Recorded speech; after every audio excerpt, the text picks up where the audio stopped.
Hello दोस्तों, welcome to general Guru. Friends, जैसा कि आप सब जानते हो, टेंथ के बाद हमारे पास तीन स्ट्रीम्स अवेलेबल होती हैं: साइंस, कॉमर्स एंड आर्ट्स। इन तीनों स्ट्रीम्स में क्या सब्जेक्ट कॉम्बिनेशन होते हैं और इन तीनों फील्ड में कौन कौन सी करियर अपॉर्चुनिटी अवेलेबल है, इन सब के बारे में इन डिटेल डिस्कस करेंगे आज की इस वीडियो में। तो इस वीडियो को एंड तक देखना और इसे लाइक, शेयर और सब्सक्राइब कर देना। चलिए दोस्तों, देखते हैं अगर टेंथ के बाद आप सब साइंस लेना चाहते हो तो किस तरीके से आप साइंस में जा सकते हो। दोस्तों, साइंस में इसलिए पहले डिस्कस कर रहा हूँ कि यदि आपको लगे कि साइंस आपके लिए टफ है कुछ दिनों के बाद, तो आप स्विच कर सकते हो। आप कॉमर्स में जा सकते हो या आर्ट्स में भी जा सकते हो। लेकिन अगर आपने एक बार कॉमर्स ले लिया तो आप साइंस में दोबारा नहीं आ सकते। अगर आपको कॉमर्स भी टफ लगे तो आप आर्ट्स में स्विच कर सकते हो। सिमिलरली, अगर आपने आर्ट्स ले लिया तो आपको आर्ट्स से ही कंटिन्यू करना पड़ेगा। आप कॉमर्स या साइंस में रिटर्न नहीं आ सकते। तो इसलिए इस फ्लो के हिसाब से मैं साइंस के बारे में पहले डिस्कस कर रहा हूँ। तो दोस्तों, अगर आप सबने डिसाइड कर लिया है कि आपको साइंस ही लेना है तो साइंस में आप दो तरीके से जा सकते हो। पहला तरीका है जनरल साइंस के सब्जेक्ट चूज करके, दूसरा तरीका है बायोफोकल के सब्जेक्ट चूज करके। अब ये क्या है, इसको इन डिटेल में समझते हैं दोस्तों। तो दोस्तों, यहाँ आप देख सकते हो सब जगह इंग्लिश लिखा हुआ है, तो इंग्लिश तो आपका कंपलसरी लैंग्वेज हो गया, वो आपको कंपलसरी है। तो देखिए दोस्तों, फर्स्ट कॉम्बिनेशन में आपको मिलेगा इंग्लिश, दूसरा है लैंग्वेज। लैंग्वेज में दोस्तों कौन सी भी लैंग्वेज आप ले सकते हो: हिंदी, मराठी, गुजराती, संस्कृत, उर्दू, डिपेंडिंग अपॉन कि वो कॉलेज में वो सब्जेक्ट अवेलेबल है तो आपको वो एक subject as a second language मिल जाएगा। और उसके बाद physics, chemistry and maths and biology, ये आपका पहला कॉम्बिनेशन हो गया।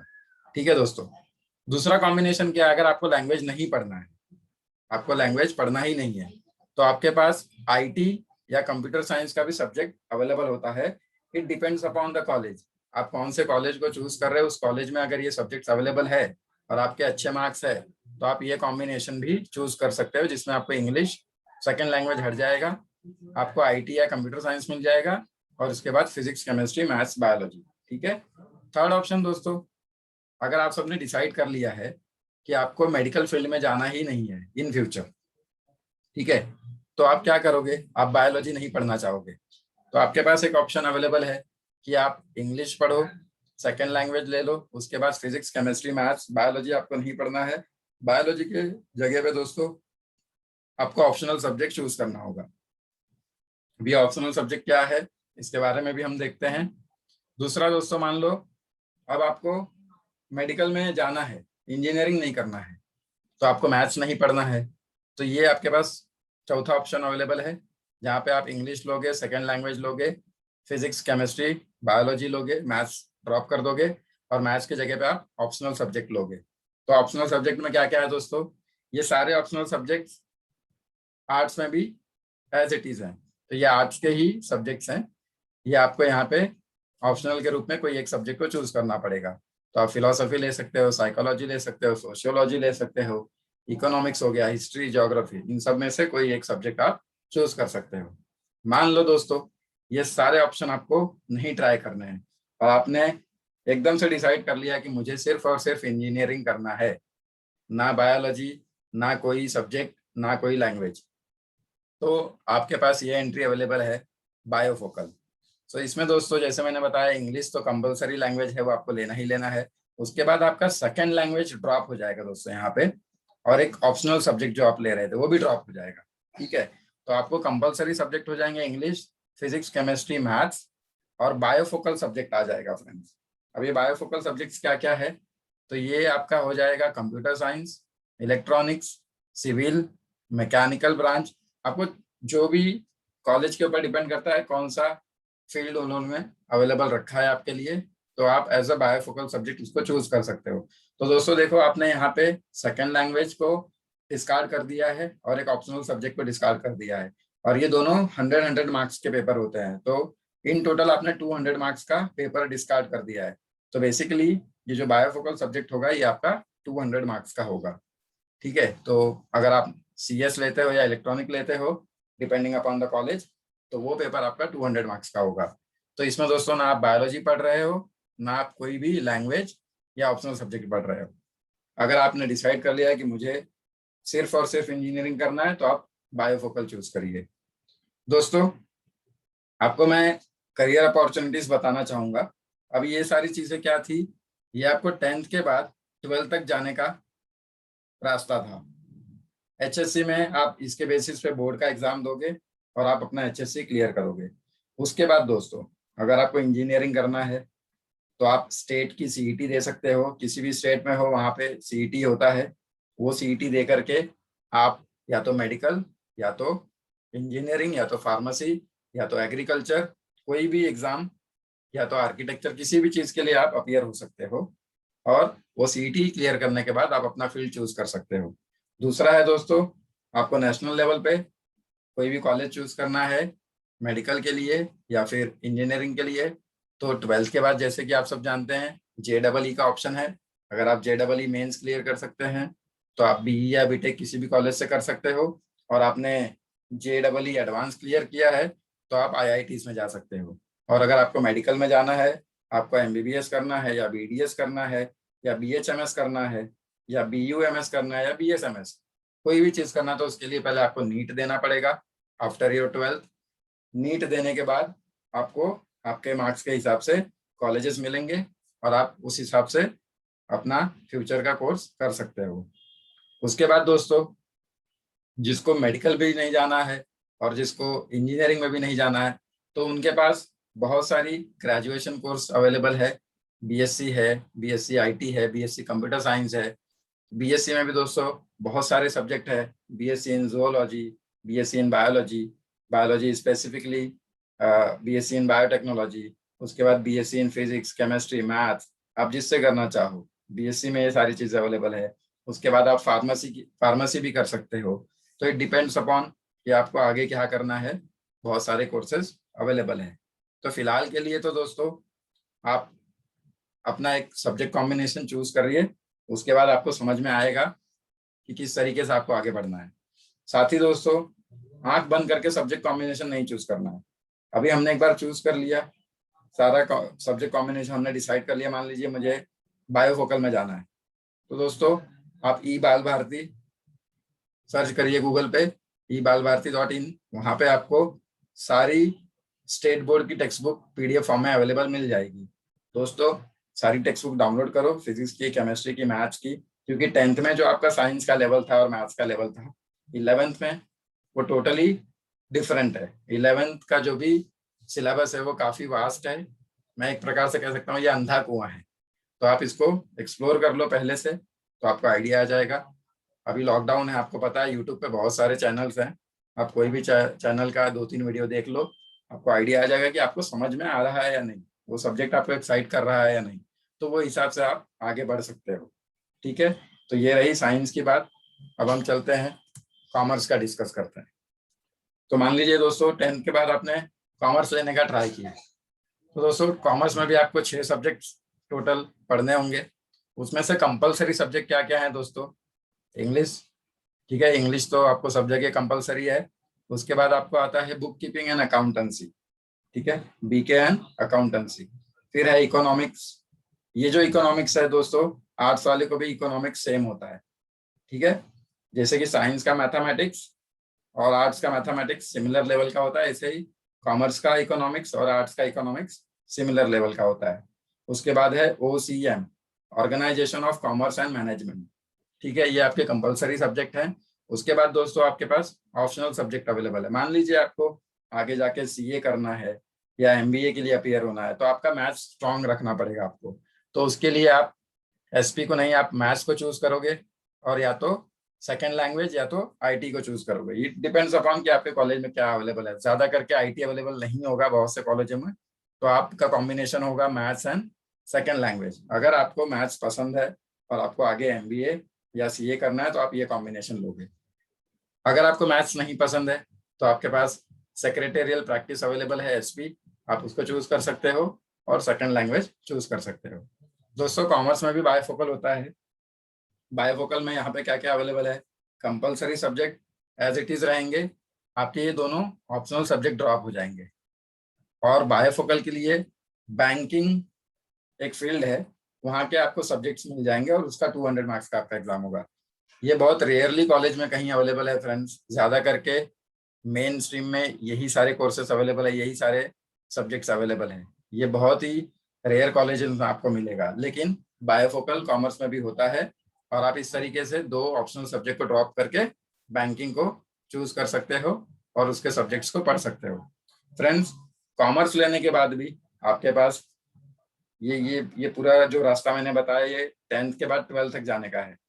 12th में आने के बाद, आप 12th क्लियर करने के बाद आपके पास 2 ऑप्शन अवेलेबल हो जाते हैं। आप अंडर ग्रेजुएट कोर्स कर सकते हो या फिर प्रोफेशनल कोर्स कर सकते हो। अंडर ग्रेजुएट कोर्स में दोस्तों आप सब फैमिलियर होंगे, सबसे फेमस है बीकॉम। अगर आपने अच्छे कॉलेज से कर लिया तो उसके बाद दोस्तों आपको जॉब मिलना ही मिलना है। बीकॉम हो गया, बीबीआई हो गया, bachelor of banking and insurance, BAF हो गया, bachelor of accounting and finance, BMS हो गया, bachelor of management and studies. ऐसे बहुत सारी चीजें हैं दोस्तों, बीएमएम है, बीबीएम है, बीबीए है, बीसीए है, bachelor of computer application, bachelor of economics भी अवेलेबल है, बीईसी। तो आप जो भी आपको सही लगे आप उसके लिए ऑप्ट कर सकते हो। अगर आपको अंडर ग्रेजुएट कोर्स नहीं करना है, आप प्रोफेशनल कोर्स करना चाहते हो तो वो भी अवेलेबल है। फॉर एग्जांपल सीए है, सीएस है, आईसीडब्ल्यूए है, एनआईएसएम है। तो आप कोई भी एक फील्ड चूज कर सकते हो। तो दोस्तों बहुत से लोग अंडर ग्रेजुएट कोर्स करते करते सीए के लिए ऑप्ट करते हैं। तो प्रोफेशनल कोर्स के लिए फ्रेंड्स आपको एंट्रेंस एग्जाम के लिए अपियर होना पड़ेगा। सीए करना चाहते हो तो सीपीटी के लिए अपियर होना पड़ेगा। फिर सीएस करना चाहते हो तो उसके लिए भी आपकी एंट्रेंस एग्जाम होती है और उसके बाद आप उसमें आगे कंटिन्यू कर सकते हो। तो इस तरीके से आपके पास कॉमर्स के बाद करियर अपॉर्चुनिटीज अवेलेबल है। तो अब आइए दोस्तों आर्ट्स के बारे में समझते हैं। तो दोस्तों आप सब पहले ये सब्जेक्ट कॉम्बिनेशन देखिए। इंग्लिश सेकंड लैंग्वेज में दोस्तों आपको जैसे मैंने बताया Hindi, Marathi, Urdu, Gujarati, Sanskrit, depends upon college की उस कॉलेज में क्या अवेलेबल है। ज्यादा करके आपको हिंदी और मराठी मिलेगा, ठीक है। Environment education, philosophy, psychology, sociology, economics, history, geography, political science, mathematics, logic, education, ये सारे सब्जेक्ट्स आर्ट्स में अवेलेबल है। तो क्या मुझे ये सारे सब्जेक्ट पढ़ने हैं? नहीं दोस्तों, तो मुझे सिर्फ टोटल 7 सब्जेक्ट्स पढ़ने हैं और वो भी मेरे चॉइस का होगा, इसमें कोई कंपल्शन नहीं होता, ठीक है। इंग्लिश तो आपका एक कंपल्सरी, जैसे सब में था कॉमर्स और साइंस में, यहाँ पे वैसा नहीं है। आपको अपने हिसाब से अपने चॉइस के सब्जेक्ट्स चूज करने मिलेंगे और आप कोई भी इन सब्जेक्ट्स में से कोई भी 7 सब्जेक्ट का चॉइस करके आप 10th के बाद 12th तक जा सकते हो। 12th के बाद दोस्तों मैं आपको बताना चाहूँगा, एचएससी जैसे आपने क्लियर किया तो आपके पास बहुत सारे अंडर ग्रेजुएट कोर्स अवेलेबल है। बीए, तो बीए में भी दोस्तों BA in history, BA in geography, BA in philosophy, psychology, sociology, ये सारे सब्जेक्ट में आप बीए कर सकते हो। उसके बाद आप मास्टर्स भी कर सकते हो उन सब चीज़ों में, और उसके बाद आप बीएड कर सकते हो। बीएड दोस्तों साइंस कॉमर्स के बाद भी कर सकते हो, बीए के बाद भी कर सकते हो। तो बहुत लोग का चॉइस रहता है, लोग बीए के बाद भी बीएड करते हैं और वो टीचिंग जॉब को चूज करते हैं। साथ ही दोस्तों अगर आपको लॉयर बनना है तो आप बीए एलएलबी कर सकते हो। 12th के बाद दोस्तों इंटीग्रेटेड कोर्स भी होता है लॉयर बनने के लिए, जिसमें आपको सिर्फ 4 साल देने पड़ते हैं। तो आप बीए, फॉर एग्जांपल आपने बीए इन हिस्ट्री लिया और उसके साथ आप लॉयर बनना चाहते हो तो आपको 4 ईयर के कोर्स में आप लॉयर बन जाओगे, 5 ईयर के कोर्स में। और अगर आप अलग से पहले बीए कर लेते हो 3 साल का और फिर एलएलबी करना चाहते हो तो वो एलएलबी आपका 3 साल का होगा। तो आपको 3+3 6 ईयर देने होंगे। और आप इंटीग्रेटेड वे में कर रहे हो तो आपको सिर्फ 5 ईयर देने होंगे, 4 नहीं 5 ईयर देने होंगे। तो इस प्रकार से आपके इंटीग्रेटेड कोर्स भी अवेलेबल है। सिमिलरली बीएड में भी अगर आपने पहले ही 12th में डिसाइड कर लिया कि मुझे बीएड करना है तो इंटीग्रेटेड बीएड अवेलेबल है। तो आपका 4 ईयर में बीएड हो जाएगा। नहीं तो आपको पहले बीए करना होगा और उसके बाद 2 साल का बीएड अलग से करना होगा। साथ ही दोस्तों आपको बताना चाहूंगा, आप चाहे साइंस से हो, आर्ट से हो या कॉमर्स से हो, 10th के बाद, 12th के बाद और ग्रेजुएशन के बाद बहुत सारे जॉब अपॉर्चुनिटीज अवेलेबल होते हैं गवर्नमेंट सेक्टर्स में, बैंक्स में, रेलवेज में, डिफेंस में। इन सभी के लिए फ्रेंड्स आपको बताना चाहूंगा एंट्रेंस एग्जाम होती है। तो अगर आप एंट्रेंस एग्जाम क्वालिफाई कर जाते हो तो आपका सिलेक्शन हो जाता है। ज़्यादा करके 10th और 12th के बाद जो एग्ज़ाम होती हैं वो ज़्यादा टफ नहीं होती हैं, और उसमें सिर्फ आपको रिटन पेपर क्लियर करना होता है, ज़्यादा से ज़्यादा आपका इंटरव्यू होता है। ग्रेजुएशन के बाद आप यूपीएससी का कोई एग्ज़ाम देना चाहते हो तो दोस्तों वो थोड़ा टफ हो जाता है। उसमें आपको प्रिलिमिनरी एग्ज़ाम देना होता है, फिर मेंस एग्ज़ाम क्लियर करना होता है, उसके बाद इंटरव्यू होता है, और वो काफ़ी टफ हो जाता है क्योंकि उसको बहुत सारे बच्चे अपीयर करते हैं, तो कंपटीशन का लेवल भी बढ़ जाता है और उसका लेवल भी काफ़ी हाई होता है। तो आप यूपीएससी के लिए, आईएएस पीसीएस के लिए भी ट्राई कर सकते हो किसी भी चीज़ के बाद। बट लोग बोलते हैं कि आर्ट्स लेकर के यूपीएससी का प्रिपरेशन करना काफ़ी ईजी होता है, बट मुझे नहीं लगता, क्योंकि अगर आप ट्रेंड देखोगे तो आजकल इंजीनियरिंग और साइंस के बच्चे ज़्यादा करके आईएएस पीसीएस क्लियर कर रहे हैं। तो ऐसा कोई परफेक्ट कॉम्बिनेशन नहीं है जो आपको आईएएस या पीसीएस बना दे, ये आपका डेडिकेशन है। तो ये सारी करियर अपॉर्चुनिटी अवेलेबल थी आफ्टर आर्ट्स। आइए दोस्तों लास्ट में देखते हैं, अगर आपको ये सारी चीज़ें नहीं करना है, आपको फटाक से जॉब करना है, तो आपके पास शॉर्ट टर्म प्रोफेशनल कोर्स हैं। ठीक है, आफ्टर 10th आप डिप्लोमा कर सकते हो या आईटीआई का कोई एक कोर्स कर सकते हो। आईटीआई में दोस्तों बहुत सारे सब्जेक्ट्स अवेलेबल है, बहुत सारे फील्ड है। आप प्लम्बिंग का कोर्स कर सकते हो, मतलब ये सारे स्किल बेस्ड कोर्स हैं, वोकेशनल कोर्स हैं। आप जैसे ही ये कोर्स करते हो, 3 साल की ट्रेनिंग होती है आपकी, आपके पास वो स्किल हो जाएगा, आप सीधा मार्केट में आकर आप जॉब के लिए अप्लाई कर सकते हो। सिमिलरली अपने 10th के बाद अगर डिप्लोमा लिया तो डिप्लोमा में भी दोस्तों diploma in civil, diploma in mechanical, different different branches available है। आप उसमें डिप्लोमा कर सकते हो और उसके बाद 3 ईयर के बाद, 3 साल के बाद आप जॉब के लिए अप्लाई कर सकते हो। मान लो दोस्तों डिप्लोमा करने के बाद आपको जॉब नहीं करना है, आपको स्टिल फर्दर स्टडीज करना है, तो आपके लिए एक सबसे बढ़िया ऑप्शन अवेलेबल है कि आप इंजीनियरिंग कर सकते हो, बीई या बीटेक कर सकते हो आपके उसी फील्ड में। मान लीजिए आपने डिप्लोमा इन मैकेनिकल किया, तो आपको इंजीनियरिंग में मैकेनिकल ब्रांच में सेकेंड ईयर में एडमिशन मिल जाएगा आफ्टर योर डिप्लोमा। जैसे कि अदर साइंस से अगर मैं जा रहा हूँ तो मुझे 10th के बाद 11 12 करना पड़ता है, और उसके बाद मुझे एंट्रेंस एग्जाम देना होता है, और फिर मैं फर्स्ट ईयर इंजीनियरिंग में आता हूँ। तो मैंने ऑलरेडी डिप्लोमा में 3 ईयर दे दिए, तो मैं अभी फर्स्ट ईयर का इंजीनियरिंग मुझे एप्लीकेबल नहीं है, और मैं सीधा सेकेंड ईयर इंजीनियरिंग में एडमिशन ले सकता हूँ। तो मुझे फर्स्ट ईयर इंजीनियरिंग नहीं करना पड़ता, सेकेंड ईयर इंजीनियरिंग करके उसके बाद मैं थर्ड और फोर्थ ईयर के बाद बीई या बीटेक कर सकता हूँ, मतलब बीई या बीटेक की डिग्री मुझे मिल जाएगी। तो ये सारे ऑप्शंस आपके पास अवेलेबल है फ्रेंड्स। कमेंट करके बताइएगा आपको वीडियो कैसा लगा। अगर आपको किसी भी फील्ड से रिलेटेड कोई डाउट है तो आप कमेंट कर सकते हैं। बाकी चीज़ के लिए फ्रेंड्स मैं आपको बताना चाहूँगा, कोई भी सब्जेक्ट आंख बंद करके मत चूज करो। आपने लिया है तो मैंने आपको बताया ebalbharti.in, मैं आपको वीडियो के डिस्क्रिप्शन में लिंक भी प्रोवाइड कर दूंगा। आप उस पर जाके सारे पीडीएफ डाउनलोड करो, एक बार 1 2 चैप्टर पढ़ के देखो कि आपको उसमें मज़ा आ रहा है या नहीं आ रहा है, आपको समझ में ईजिली आ रहा है या नहीं आ रहा है। फिर आपको यूट्यूब से बहुत सारे वीडियोस मिल जाएंगे, वहां से आप देखिए, समझिए, और उसके बाद आप डिसीजन लीजिए।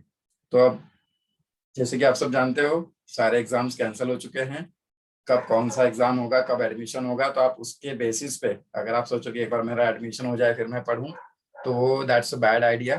तो आप अभी से पढ़ना स्टार्ट कर दो। सिमिलरली जैसे ही एडमिशन होगा फिर आपको लगेगा कि आप एक लेवल पे पहुंच चुके हो और आपको मजा भी आएगा। चलिए दोस्तों फिर इस वीडियो को यहीं पे खत्म करते हैं।